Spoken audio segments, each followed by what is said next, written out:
આપણે જેની પાસે લઈએ, જે કંઈ શીખીએ એ આપણા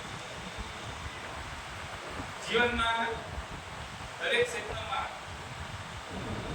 જુદા જુદા જ્ઞાનની જરૂર પડે અને જુદા જુદા આપણે આપણા જીવનમાં કહેવાય. ચોક્કસ અને વ્યવસ્થિત એક જ દિશામાં આપણે વધવું હોય તો એ સારા ગુણોની જરૂરિયાત રહેતી હોય છે અને તેમના આપણે વિનમ્રતાથી, શિસ્તતાથી જો આદર કરીએ તો એ જે ગુરુના ગુણો હોય એ આપણામાં એમને તે ખરીદીને બધું આવતું નથી, એમને તે પુસ્તકો વાંચવાથી આવતું નથી, પણ જે રીતે સત્પુરુષો, આ મહાપુરુષો જે માર્ગે ચાલ્યા છે, એમનું જીવન જે રીતે બન્યું છે, એ જીવનમાં આપણે જોઈને એને અનુસરીએ તો આપણું જીવન પણ ધન્ય બને. એક જ ક્ષેત્રની વાત નથી, આધ્યાત્મિક ક્ષેત્રમાં, શૈક્ષણિક ક્ષેત્રમાં, સામાજિક ક્ષેત્રમાં, દરેક ક્ષેત્રમાં આપણને ગુરુની જરૂર છે.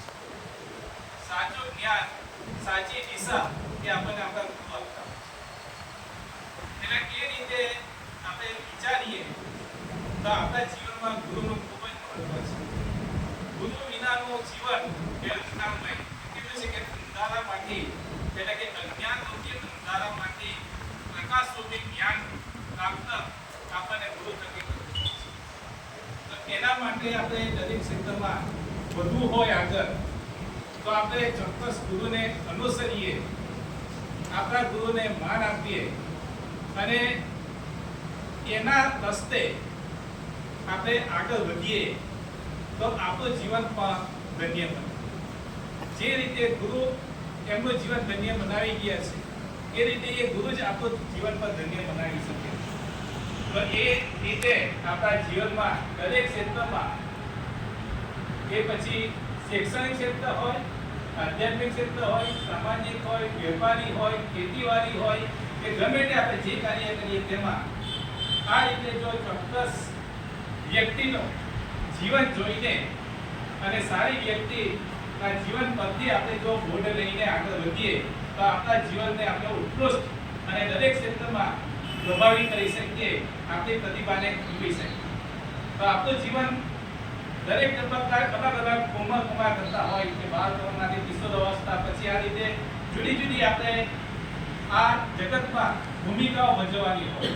એટલે દરેક ક્ષેત્રમાં આપણને જુદી જુદી જરૂરિયાતો ઊભી થાય, જુદા જુદા જ્ઞાનની જરૂરિયાત ઊભી થાય અને જ્યારે જે જ્ઞાનની જરૂર હોય એવા વ્યક્તિની સાથે આપણે સંગ રાખેલો હોય, જો સારી વ્યક્તિની સાથે સંગ રાખ્યો હોય તો સારા બની શકે.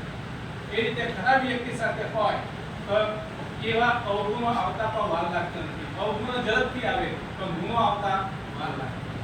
તો જીવનમાં આપણે શું બનવાનું છે એનું ધ્યેય ચોક્કસ હોવું જોઈએ અને તેના માટેના ચોક્કસ ગુરુના જ્ઞાન પ્રમાણે અને એને જીવન પ્રમાણે, એની જીવનશૈલી પ્રમાણે આપણે આગળ વધીએ તો ખૂબ આગળ વધી શકાય. તો આજના દિને આપ સૌને એવી શુભેચ્છા પાઠવો કે અત્યારે આપણે વિદ્યાર્થી જીવન પસાર કરી રહ્યા છીએ તો આપણા જીવનમાં ખૂબ જ સારું જ્ઞાન પ્રાપ્ત કરી, સારી ડિગ્રીઓ મેળવી, સારી નોકરીઓ મેળવીએ અને સારું જીવન વ્યતીત કરીએ, એ જ આજના દિવસ